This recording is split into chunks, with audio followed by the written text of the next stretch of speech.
You, being a voter or a caucus participant in Iowa tomorrow, you've told the world that immigration is a very, very crucial issue to you. Doesn't seem to be to Joe Biden, so nobody better than our friend Stephen Miller. Stephen Miller, just how badly has Joe Biden destroyed our border, immigration, our national security, and all that goes along with it within our culture and society? No nation in modern history, Mark, that I can think of has self-inflicted a wound so grave and so deep as what Joe Biden has done to our border. The events that are happening now on our border typically take place after suffering a crippling military defeat. In other words, to lose territorial sovereignty, territorial integrity to that degree, to have that fully erased of a border, normally would have to be prefaced by losing a major military conflict to the point where your army has been battered into submission. Yet all of this has been done voluntarily, willfully, deliberately. Look, there's some numbers that we all know, right? They say they've apprehended about 8 million illegal aliens. The vast majority of them released into the country. We know there's at least another 2 million or so gotaways. But there's another group that we don't know anything about, which are the unknowns. These are individuals that don't come up on sensors. We don't have obvious intelligence across the border. That's an even larger number than I would assume the known gotaways. And so now you're looking at well over 10 million illegal aliens from over 150 different countries during just a 3-year time period. The whole state of Montana is 1 million people. So what are the effects of this on society? You know, Mark, because this has been your life's work, how hard is it to inculcate in people the traditions and values of constitutionalism? How much work is involved in raising up any one individual person in this way of thinking? Now we have 10+ million people who are not schooled or trained in our Constitution, in our system of government, in our way of life, and whose first act upon entering this country was the willful commission of a crime continued every day thereafter by stealing Social Security numbers, working illegally, stealing identities, and evading law enforcement at every single step. So now you have a situation where the country is being changed socially, culturally, constitutionally, in nearly irrevocable ways. Then you look at the impact on our public school system, where you have school districts that have a dozen, 2 dozen, 3 dozen different languages being spoken, where students who are already behind because of the pandemic cannot get the instruction, the care they need. Then you have housing costs spiraling out of control, struggling to keep up because these individuals are coming in out of nowhere, and then all of a sudden, where are they going to live? Where are they going to sleep? Where is there going to be a roof over their head?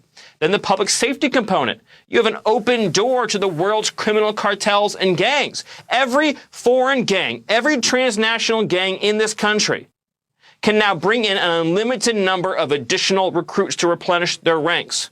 Again, you, Mark, having worked in a background of criminal justice, understand to put one gang member in prison requires how many hours of investigation, how many search warrants, how many wiretaps, a jury trial, how much work to just get one gang member in prison. 5, 6, 7 years of work of the government to get one person behind bars. One day on Joe Biden's open border, you can bring in 10, 50, 100, 200, 500 brand new recruits to backfill. Then you look at the impact economically.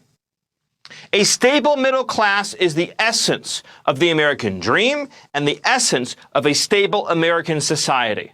When you have millions of low-wage workers who are unskilled, who oftentimes are not literate in their own languages, coming into a job market, you drive down wages, working conditions, and job opportunities for everybody, including recent immigrants who've arrived legally in the past 5 or 10 years. So now they're not joining the middle class. Now their children aren't joining the middle class. This creates enormous instability, economic instability, social instability, cultural instability.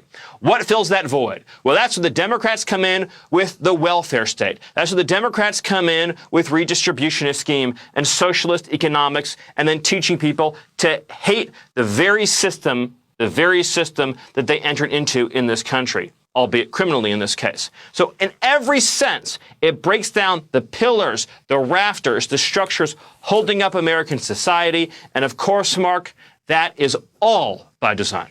Wow, that's beautifully put, and so frightening, quite frankly. Stephen Miller, I discussed this somewhat with Victor Davis Hanson last night, and we both said, of course, this is not replacement theory, this is replacement reality. And Marxists and other leftists on college campuses, professors have written about this. And they condemn the white Europeans for settling this country, and that white Europeans are actually the illegal aliens. And every other person in the world, particularly in our hemisphere, who wishes to come to the United States, they are the indigenous peoples. So why do Biden, the Democrats, and their media pretend they're actually not doing what they're doing? If they're doing something else, do they mind explaining it to us? Because I cannot even think of another rationale for allowing over 10 million foreigners in this country, most of whom aren't vetted, and many of whom are dangerous. Well, Mark, once again, I mean, you've asked exactly the right question. Is there another explanation? Of course there isn't another explanation. If there was, they would be saying it. They'd be saying, oh, no. We have a very straightforward reason for releasing on demand any illegal alien who shows up at our border and resettling them in their destination city of choice. They have been open for years. I mean, I grew up in Southern California, and I can remember from the age I was in high school especially, that the left talked openly about the fact that they saw mass illegal immigration as a social justice endeavor to reduce the voting and economic power of the descendants of the people who founded and settled this country, and to bring in people that were the victims in their mind of European colonialism and European conquest and Western expansionism. And they were very open about this and have been for so many years.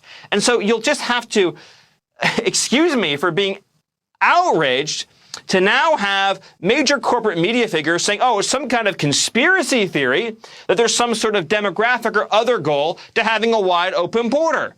I mean, they've been saying it for years. This, Mark, isn't a disparagement of any individual migrant or any individual person of whatever country they may come from. It is just a simple statement of fact about the world in which we are living. We are living in a world in which the Democratic Party believes that it will be more powerful well into the future if it imports a new electorate. When we come back, Stephen Miller, my question to you is, it's a little bit in the prediction business.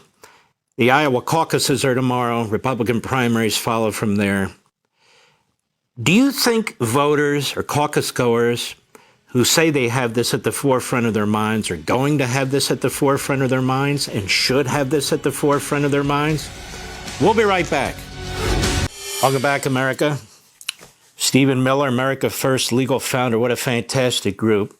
And full confession here, my wife worked there at one point. You know, I have to confess to these things. It's the most absurd thing in the world. But nonetheless, just fairly quickly, speak to the voters of Iowa and voters in the future why this should remain front of mind when they vote and when they go to the caucuses. Simply put, Mark, because you cannot fix any other problem unless you first fix the border.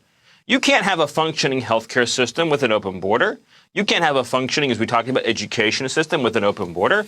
You can't have safe communities, which of course are then the basis for economic opportunity and thriving and economic development. You cannot have any of those things without a secure border, and you certainly cannot have national security without border security. So unless we fix this, we are just living in a fantasy world if we think we're going to get healthcare right and taxes right and education policy right and any other public policy right until you first establish and reestablish American sovereignty, which is why I am so proud of the fact that under President Trump, we established the template for how you do that.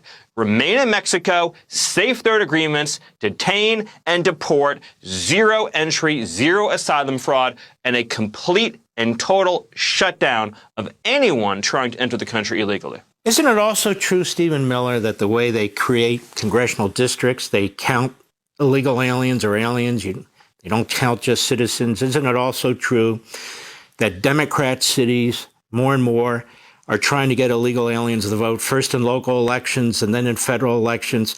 So isn't it true that this is an entire Democrat Party, American Marxist scam to destroy the nation from within? Isn't that what's going on here? That's such a perfectly stated way of putting it, Mark.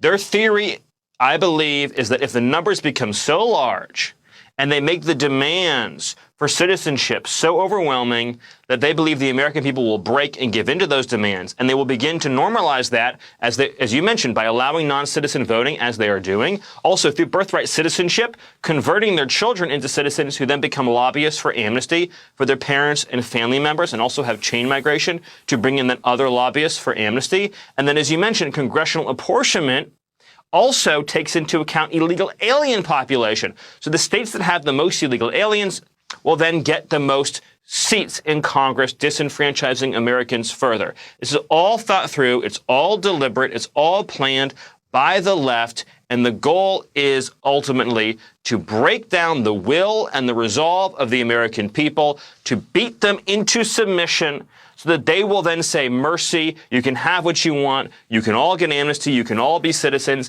and then this American experiment, as we know it, will be over. Cloward and Piven, two Marxist professors, overwhelm the system. It's exactly what they're doing. Stephen Miller, thank you for your, and I'll say courage, because you come under a lot of attack, and your brilliance on this subject and others. God bless you, my friend. God bless you. Thank you, Mark.